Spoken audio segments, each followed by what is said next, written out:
Pierre rend témoignage au royaume. Il en ouvre la porte afin que tous puissent y entrer. À ce sujet, que dit le Seigneur dans Jean 3,5 ?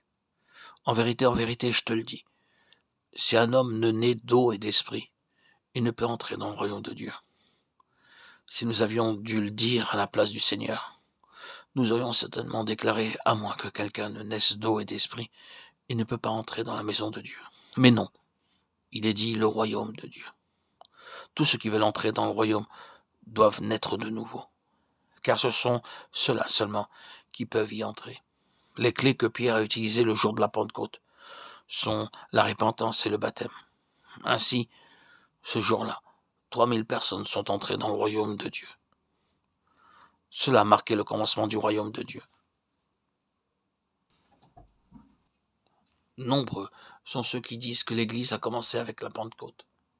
Cela est vrai, bien entendu, mais n'oublions pas que le royaume de Dieu a aussi commencé à la Pentecôte.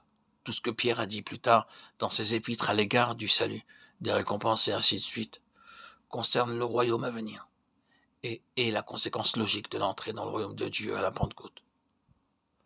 L'œuvre accomplie à la Pentecôte a-t-elle été suffisante ? Certainement pas, car Dieu a ensuite envoyé Pierre chez Corneille. Le jour de la Pentecôte, Pierre a ouvert la porte et beaucoup de Juifs sont entrés dans le royaume de Dieu. Mais en cette seconde occasion, le Seigneur a dirigé Pierre afin qu'il ouvre aussi la porte du royaume aux non-juifs. La parole du Seigneur s'est ainsi accomplie. Or, je vous le déclare, plusieurs viendront de l'Orient et de l'Occident et se mettront à table avec Abraham, Isaac et Jacob dans le royaume des cieux. Matthieu 8, 11. Cependant, avant même que Pierre n'ait ouvert la porte pour que les non-juifs puissent recevoir la grâce, Dieu avait déjà commencé de préparer un autre homme, Paul. L'œuvre de Pierre, si nous le considérons du point de vue de la dispensation, s'est terminée avec la maison de Corneille. Bien que Pierre ait continué de rendre témoignage, son œuvre dans cette période de temps particulière était déjà achevée. Dieu avait merveilleusement tout préparé. Dans Acte 10, Pierre est allé vers la maison de Corneille. Cependant, Paul s'était déjà repenti, comme nous pouvons le voir dans Acte 9. Nous savons que Paul est celui qui avait premièrement persécuté le Seigneur avec beaucoup de zèle. Sur le chemin de Damas, il fut éclairé par le Seigneur et sauvé par sa grâce.